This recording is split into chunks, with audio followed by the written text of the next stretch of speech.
नमस्कार, आपण पाहतात धाडस मराठी न्यूज। उमरखेड तालुक्यातील तिवडी टाकळी रोडवरील बालाजी नगर येथे संतापजनक आणि गंभीर प्रकार समोर आलाय।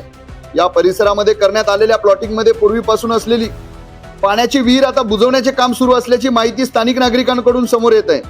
माहितीनुसार ही विहीर अनेक वर्षापासून परिसरातील नागरिक आणि प्लॉट धारकांसाठी पाण्याचा महत्त्वाचा स्रोत होती। मात्र सध्या काही संबंधितांकडून कोणतीही शासकीय परवानगी न घेता ही विहीर बुजवण्याचा प्रयत्न केला जात असल्याचा आरोप नागरिकांकडून करण्यात येत आहे। एकीकडे शासन पाणी संवर्धनासाठी विविध योजना राबवत आहे, पाणी वाचवा असा संदेश देत आहे, तर दुसरीकडे जिवंत पाण्याचा स्रोत असलेली विहीरच बुजवण्याचा प्रकार होत असल्याचं नागरिकांमध्ये तीव्र नाराजी आणि संताप व्यक्त होत आहे।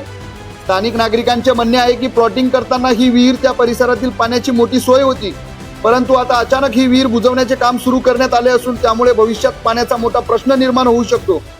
या प्रकरणाकडे संबंधित प्रशासन, भूमी अभिलेख विभाग आणि ग्रामपंचायत यांनी तात्काळ लक्ष देऊन चौकशी करावी, तसेच विहीर बुजवण्याचे काम त्वरित थांबवून संबंधितांवर कठोर कारवाई करावी अशी मागणी स्थानिक नागरिकांकडून जोर धरू लागली आहे। आता पाहणे महत्त्वाचे ठरणार आहे की प्रशासन या गंभीर प्रकरणाची दखल घेऊन कारवाई करणार का, की हा प्रकार असाच सुरू राहणार। धाडस मराठी न्यूज, उमरखेड।